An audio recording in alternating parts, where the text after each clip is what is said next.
Welcome to Just the Word, where we're reading through the Bible in 1 year. And I'm Net. Today's reading will come from 2 Chronicles, chapters 35 and 36. 2 Chronicles, chapter 35.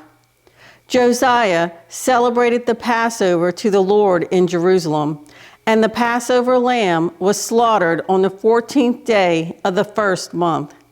He appointed the priests to their duties and encouraged them in the service of the Lord's temple. He said to the Levites, who instructed all Israel and who had been consecrated to the Lord, "Put the sacred ark in the temple that Solomon, son of David, king of Israel, built. It is not to be carried about on your shoulders. Now serve the Lord your God and his people, Israel. Prepare yourselves by families in your divisions, according to the directions written by David, king of Israel, and by his son, Solomon. Stand in the holy place with a group of Levites for each subdivision of the families of your fellow countrymen, the lay people. Slaughter the Passover lambs, consecrate yourselves, and prepare the lambs for your fellow countrymen, doing what the Lord commanded through Moses." Josiah provided for all the lay people who were there a total of 30,000 sheep and goats for the Passover offerings, and also 3,000 cattle, all from the king's own possessions. His officials also contributed voluntarily to the people and the priests and Levites.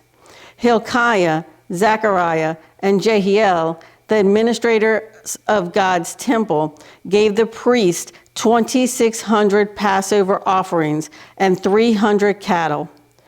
Also, Conaniah, along with Shemaiah and Nathaniel, his brothers, and Hashabiah, Jael, and Jozabad, the leaders of the Levites, provided 5,000 Passover offerings and 500 head of cattle for the Levites.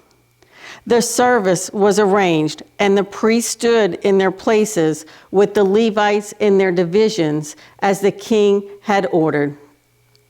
The Passover lambs were slaughtered, and the priests sprinkled the blood handed to them, while the Levites skinned the animals. They set aside the burnt offerings to give them to the subdivisions of the families of the people to offer to the Lord, as is written in the book of Moses. They did the same with the cattle. They roasted the Passover animals over the fire as prescribed, and boiled the holy offerings in pots, cauldrons, and pans, and served them quickly to all the people. After this, they made preparations for themselves and for the priest, because the priest, the descendants of Aaron, were sacrificing the burnt offerings and the fat portions until nightfall. So the Levites made preparations for themselves and for the Aaronic priest. The musicians, the descendants of Asaph, were in the places prescribed by David, Asaph, Heman, and Jeduthun, the king's seers.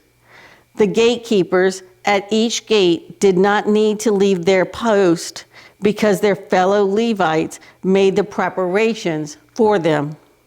So at that time, the entire service of the Lord was carried out for the celebration of the Passover and the offering of burnt offerings on the altar of the Lord, as King Josiah had ordered. The Israelites who were present celebrated the Passover at that time and observed the feast of unleavened bread for 7 days. The Passover had not been observed like this in Israel since the days of the prophet Samuel, and none of the kings of Israel had ever celebrated such a Passover as did Josiah, with the priests, the Levites, and all Judah and Israel who were there with the people of Jerusalem. The Passover was celebrated in the 18th year of Josiah's reign. After all this, when Josiah had set the temple in order, Necho, king of Egypt, went up to fight at Carchemish on the Euphrates, and Josiah marched out to meet him in battle. But Necho sent messengers to him, saying, "What quarrel is there between you and me, O king of Judah? It is not you I am attacking at this time, but the house with which I am at war.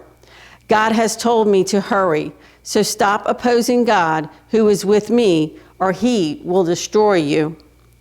Josiah, however, would not turn away from him, but disguised himself to engage him in battle. He would not listen to what Necho had said at God's command, but went to fight him on the plain of Megiddo. Archers shot King Josiah, and he told his officers, "Take me away, I am badly wounded." So they took him out of his chariot, put him in the other chariot he had, and brought him to Jerusalem, where he died. He was buried in the tombs of his fathers, and all Judah and Jerusalem mourned for him. Jeremiah composed laments for Josiah, and to this day all the men and women singers commemorate Josiah in the laments. These became a tradition in Israel and are written in the laments. The other events of Josiah's reign and his acts of devotion according to what is written in the law of the Lord, all the events from beginning to end are written in the book of the kings of Israel and Judah. 2 Chronicles chapter 36. And the people of the land took Jehoahaz, son of Josiah, and made him king in Jerusalem in place of his father. Jehoahaz was 23 years old when he became king, and he reigned in Jerusalem 3 months. The king of Egypt dethroned him in Jerusalem and imposed on Judah a levy of 100 talents of silver and a talent of gold. The king of Egypt made Eliakim, a brother of Jehoahaz, king over Judah and Jerusalem, and changed Eliakim's name to Jehoiakim. But Necho took Eliakim's brother Jehoahaz and carried him off to Egypt. Jehoiakim was 25 years old when he became king, and he reigned in Jerusalem 11 years. He did evil in the eyes of the Lord his God. Nebuchadnezzar, king of Babylon, attacked him and bound him with bronze shackles to take him to Babylon. Nebuchadnezzar also took to Babylon articles from the temple of the Lord and put them in his temple there.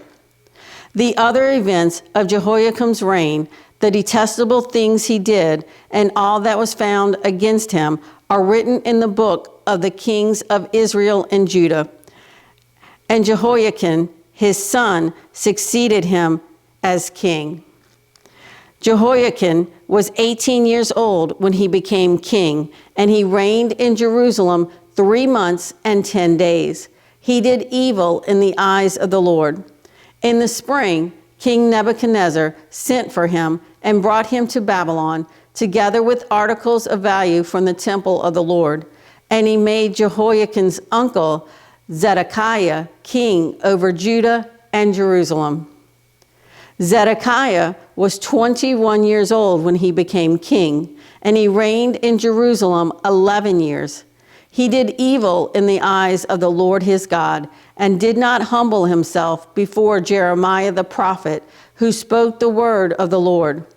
He also rebelled against King Nebuchadnezzar, who had made him take an oath in God's name. He became stiff-necked and hardened his heart and would not turn to the Lord, the God of Israel. Furthermore, all the leaders of the priests and the people became more and more unfaithful, following all the detestable practices of the nations and defiling the temple of the Lord, which he had consecrated in Jerusalem. The Lord, the God of their fathers, sent word to them through his messengers again and again, because he had pity on his people and on his dwelling place. But they mocked God's messengers, despised his words, and scoffed at his prophets, until the wrath of the Lord was aroused against his people, and there was no remedy.